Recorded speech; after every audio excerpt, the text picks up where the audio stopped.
আসসালামু আলাইকুম, সবাইকে শুভেচ্ছা জানাচ্ছি। মাসুম মাহবুব দেখছেন হপিন্দা ইউটিউব চ্যানেল এবং মাসুম মাহবুব ফেসবুক পেজ। প্রিয় দর্শক, ভারত, ইরান, আমেরিকা, সর্বশেষ বাংলাদেশ, সব মিলে বেশ কিছু গুরুত্বপূর্ণ খবর আছে। প্রথম খবর, নরেন্দ্র মোদীকে শেষ পর্যন্ত যেতে হতে পারে এমন সম্ভাবনার কথা বলছে বিশ্বের বিভিন্ন গুরুত্বপূর্ণ গণমাধ্যম। আদৌ কি তা হবে? সর্বশেষ ভারতের পরিস্থিতি জানাবো আজকে। অন্যদিকে পেন্টাগন থেকে মার্কিন যুদ্ধমন্ত্রী পিট হেগসেটের একটি বক্তব্য গণমাধ্যমে গোপন তথ্য হিসাবে প্রচার হয়ে গেছে। সেখানে আমেরিকা ইরানের কাছে অসহায় হয়ে গেছে, অসহায় আত্মসমর্পণের পথে হাঁটছে। ইরান আমেরিকার ব্যাপক ক্ষতি করেছে, যে ক্ষতিগুলোর কিছু তথ্য আজকে জানাবো। এবং এই যুদ্ধে আমেরিকা চীন এবং রাশিয়াকে টেনে আনার চেষ্টা করছে। 3 নম্বর গুরুত্বপূর্ণ খবর, আমেরিকার আক্রমণের পাল্টা জবাব আবারও ইরান দিয়েছে এবং উভয় পক্ষের মধ্যে হামলা পাল্টা হামলা অব্যাহত আছে। দর্শক, যে তথ্যটি দিয়ে শুরু করতে চাই, বাংলাদেশে যখন ছাত্ররা বৈষম্য বিরোধী আন্দোলন করছিল, তখন শেখ হাসিনা মনে করছিল যে গত 15 বছরে সবকটা আন্দোলন আমি দমিয়ে ফেললাম, হেফাজতের মতো কোটি কোটি মানুষের আন্দোলন আমি লাশ ফেলে রাজপথ রক্তাক্ত করে থামিয়ে দিলাম, বিএনপি জামাতের মতো দলকে শুইয়ে দিলাম, আর এই বাচ্চা বাচ্চা কয়েকটা ছেলে হাসিনার মসনদের কাপন ধরাবে, এটা ইম্পসিবল, সম্ভব নয়। কিন্তু জেনজিরা পলিটিশিয়ানদের মতো না। খুব মন দিয়ে শুনবেন, যারা রাজনীতি করেন তারা কখনো দেশের স্বার্থ চিন্তা করেন না। প্রত্যেকে চিন্তা করেন তার নিজের দল এবং নিজের পকেট। সেটা যেই দলই হোক না কেন, একদম বুকে হাত দিয়ে বললাম, তারা চিন্তা করে নিজ দল এবং নিজের পকেট। কিন্তু জেনজিরা পকেটে চিন্তা করে না। তারা চিন্তা করে আজকের ভবিষ্যৎ, আগামীর ভবিষ্যৎ এবং নিজের সমাজের বা পুরো জাতির ভবিষ্যৎ। হাসিনা জেনজিদের থামাতে গিয়ে ব্যর্থ হয়েছেন এবং এই জেনজির আন্দোলনেই হাসিনাকে বিদায় নিতে হয়েছিল। 2000 মানুষ মেরেও হাসিনা টিকতে পারেনি। সেম ক্যাটাগরি এখন শুরু হয়ে গেছে ভারতে। ভারতের নরেন্দ্র মোদী মধ্যরাতে ভিডিও বার্তা দিলেন এবং একটা টিমকে পাঠালেন। সেই সমাজকর্মী, লাদাখের সমাজকর্মী, যিনি আন্দোলনের প্রথম সারির একজন ব্যক্তি, সোনাম, তিনি হাসপাতালে অনশনে আছেন। তাকে প্রথম গ্রেফতার করা হয়, পরবর্তী তাকে হাসপাতালে পাঠানো হয়।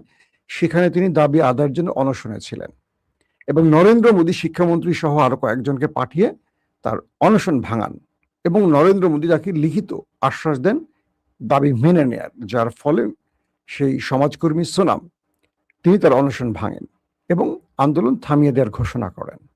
কিন্তু ইন্টারেস্টিং ব্যাপার, আন্দোলন থামেনি। যেমন আমাদের বৈষম্য বিরোধীদের সেই টপ 6 লিডার হাসিনার চাপে পড়ে আন্দোলন থেকে ফিরে গিয়েছিল, কিন্তু হান্নান মাসুদ, রিফাত, সাদিক কায়েম, ফরহাদরা আন্দোলনটাকে কন্টিনিউ করেছিল। অর্থাৎ যে আন্দোলনটা নাহিদ, সার্জিস, মাহফুজদের মাধ্যমে থামেনি, তারা থামার ঘোষণা দিয়েছিল। তার মানে এই আন্দোলনটা তাদের আর তত্ত্বাবধানে ছিল না, এটা চলে গেছে অন্য গ্রিপে, মানে বাংলাদেশের ছাত্র জনতা। সেই সময় হান্নান মাসুদরা, রিফাতরা, সাদেক কায়েমরা এই আন্দোলনটাকে কন্টিনিউ করে হাসিনার পতন ঘটায়। ঠিক সোনাম নরেন্দ্র মোদীর হয়তো বিশেষ চাপে বা কোনো কারণে অনশন ভাঙেন, কিন্তু তার কথায় আন্দোলন থামে না। এখন দিল্লি থেকে কলকাতা, বেঙ্গালুর সব জায়গায় ছড়িয়ে পড়েছে এই আন্দোলন। নতুন করে কলকাতা শিয়ালদহ হাজারো মানুষ রাস্তায় নেমেছে। কারা? সব শিক্ষার্থীরা। তারা এখন বলছে যে যদি ধর্মেন্দ্র অর্থাৎ শিক্ষামন্ত্রী পদত্যাগ না করে, আমরা নরেন্দ্র মোদীর পদত্যাগের দাবিতে আন্দোলন শুরু করব। কিন্তু দিল্লিতে চলছে অদৃশ্য অনেক খেলা। নরেন্দ্র মোদী ছাত্রদের উপর প্রেশার দিতে পারছেন না, কারণ তিনি বুঝতে পারছেন যে তাকে হটানোর জন্য হয়তো কোনো ডিপ স্টেটের খেলা আছে। ছাত্রদের উপর পুলিশ দিয়ে হামলা করছেন, কিন্তু কোনো লাশ পড়ছে না। আবার এমনও ভিডিও লিক হয়েছে যে ছাত্রদেরকে পুলিশ তুলে নিয়ে যাচ্ছে এবং বলছে যদি তোমরা আন্দোলন থেকে বাড়ি ফিরে না যাও, তোমাদের লাইফ হেল করে ফেলবো, তোমাদের তুলে নেব, পকেটে গাঁজা ঢুকিয়ে বা ইয়াবা ঢুকিয়ে তোমাদের মাদক মামলায় ফাঁসিয়ে দেব, জীবন শেষ হয়ে যাবে। সেগুলো জেনজিরা গোপনে ভিডিও করে আবার সোশ্যাল মিডিয়া ছেড়ে দিচ্ছে। বিষয়টা কি? যদি এটা বিএনপি বা জামাত হতো, হয়তো সরকারের সাথে আতাত করে আন্দোলন থেকে বেরিয়ে যেত। যেমন বিএনপি 15 বছরে কোনো সফল আন্দোলন করতে পারেনি, কারণ তারেক রহমান লন্ডন থেকে যে বার্তাটি দিয়েছেন বাংলাদেশের নেতারা সেটা বিক্রি করে দিয়েছে হাসিনার কাছে মোটা অঙ্কের টাকা। এটা তারেক রহমানও জানে, বাংলাদেশের মানুষও জানে। কিন্তু বৈষম্য বিরোধী আন্দোলনটা পুরো কবজায় ছিল জামাত শিবিরের। এটা বিএনপির হাতে আসেনি, তবে বিএনপি মাঠে ছিল, কিন্তু নেপথ্যে কাজ করেছে অদৃশ্য সেই সাদেক কায়েমরা, যারা কারো কাছে আপোষ করবে না। তারা জামাত শিবির হিসাবে আসেনি, তারা এসে ছাত্র হিসাবে। পরবর্তী তাদের পরিচয় আমরা জেনেছি। তারা কোনোভাবে এই আন্দোলনের দিক নির্দেশনা বা আন্দোলনের গতি প্রকৃতিতে কোনো দলকে ইনভলভ হতে দেয়নি, না জামাতকে না বিএনপিকে। পুরোটা নিয়ন্ত্রণ করছে শিবির। এবং দেখা গেছে কি শেষ পর্যন্ত হাসিনা বিদায় নিয়ে যায়। ঠিক ককরোচ পার্টি ভারতের, সেই ককরোচ পার্টি, তেলাপোকা পার্টি, তারা কি করছে? তারা বলছে যে শিক্ষা সচিবের অপসারণ সমাধান নয়, শিক্ষা মন্ত্রীকে বিদায় নিতে হবে।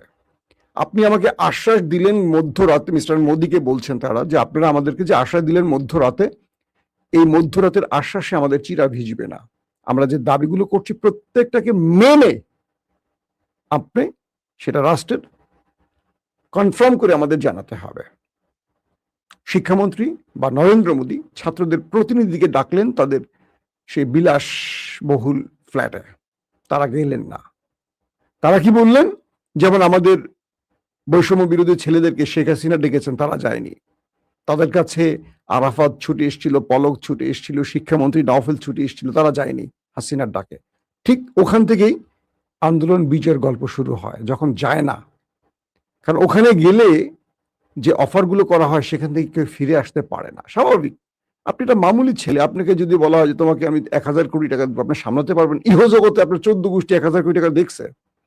হাসিনা তো ক্ষমতা বাঁচাবার জন্য 1000 কোটি টাকা দিবে, আবার 1000 কোটি টাকা পেছন দিকে টান দিয়ে বের করে ফেলবে। পর আগে দিয়ে দিবে, আন্দোলন শেষ, তারপর পিটাইয়া গুম কইরা বিচি ডলা দিয়ে আবার 1000 না 2000 কোটি টাকা বের করে নেবে।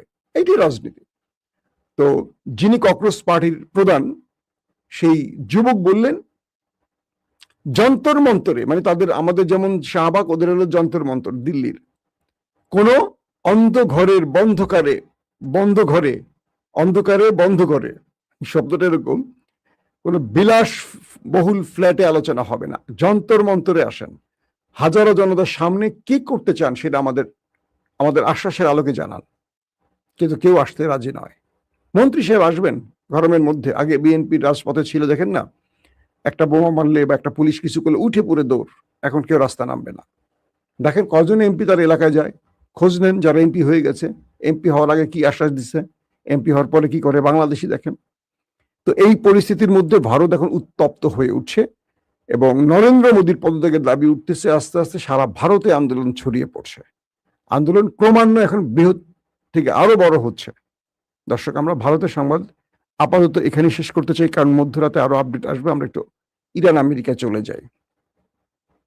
ইরান আমেরিকার দৃষ্টিতে কি হচ্ছে?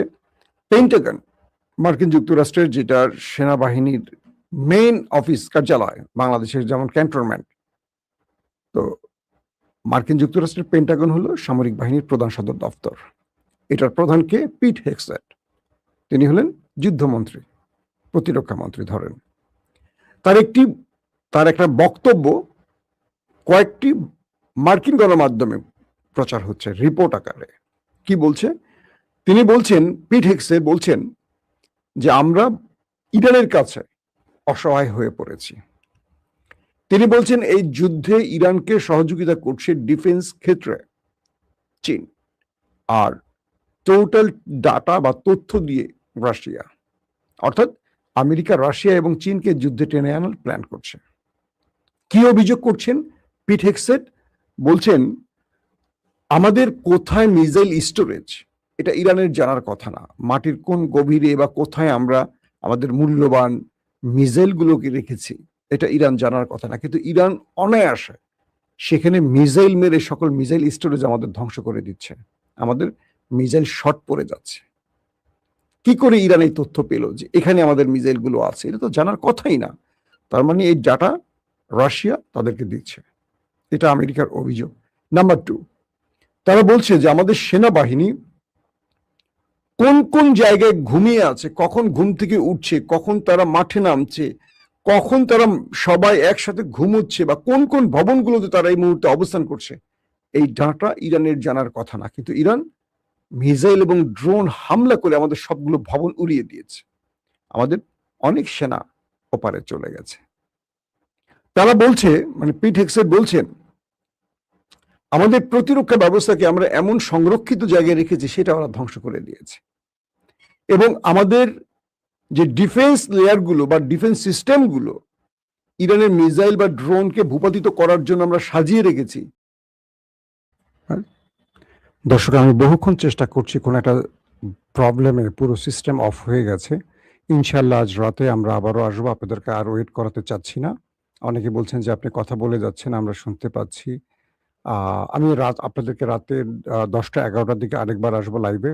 আমেরিকার অনেক চমৎকার কিছু খবর ছিল, দুঃখজনক হলেও দিতে পারছি না আজকে। ইনশাল্লাহ রাতে আবার বিস্তারিত আপনাদের জানাবো। আল্লাহ হাফেজ।